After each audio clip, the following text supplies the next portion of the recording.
यहाँहरूलाई स्वाद जर्नीमा स्वागत छ। आज मैले मिठो चिकन परोठाको रेसिपी लिएर आएकी छु। त्यसको इन्ग्रेडियन्टहरू चाहिँ हाम्रो स्क्रिनमा राखिएको छ। मैले सुरुमा कराई बसाले, कराईमा तेल हालिसकेपछि, तेल तातिसकेपछि गार्लिक राखेँ।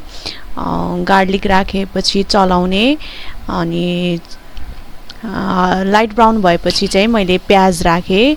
प्याजलाई पनि चलाउने, चलाएर गोल्डन ब्राउन हुँदासम्म चाहिँ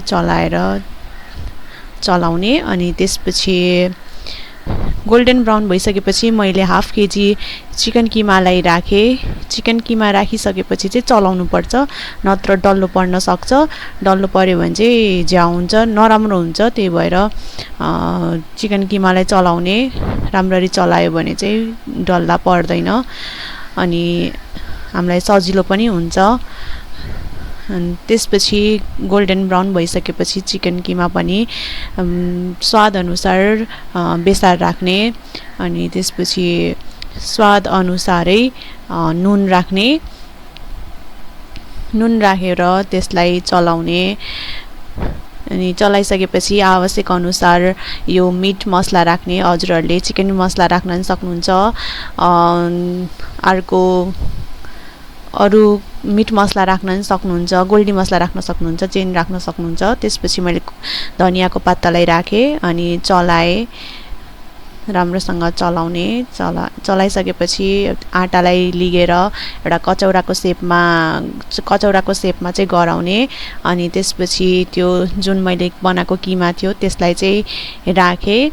किमा राखिसकेपछि चाहिँ त्यसलाई अब मोमो अनुसार, मोमो बनाउँदा जसरी त्यो गराइन्छ सेप, त्यस्तै गरेर चाहिँ फिलिङ भर्ने, अनि एउटा डल्लो आकारमा बनाउने, ताकि त्यो बेल्दाखेरि नि सजिलो होस् र नफुटोस् भनेर चाहिँ यस्तो गरायो भने चाहिँ सजिलो हुन्छ। त्यही भएर एउटा गोलो बनाएर अनि मैले बेल्न लागेँ। बेलिसकेपछि बेल्दाखेरि चाहिँ ध्यान दिनुपर्छ, किन भन्दा यो फुट्ने सम्भावना धेरै हुन्छ। त्यही भएर सुस्तरी चाहिँ बेल्ने, अलि नरम हातले चाहिँ बेल्नुपर्छ बेल्दाखेरि।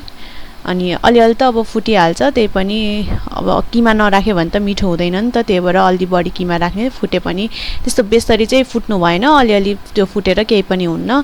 अनि तेल राख्ने, त्यसलाई दुवै साइडमा राम्ररी पाकिसकेपछि चाहिँ बल्ल एउटा साइडमा तेल राख्ने, अनि त्यो मजाले पकाउने। फेरि अर्को साइडमा नि तेल राखेर मजाले पकाउने।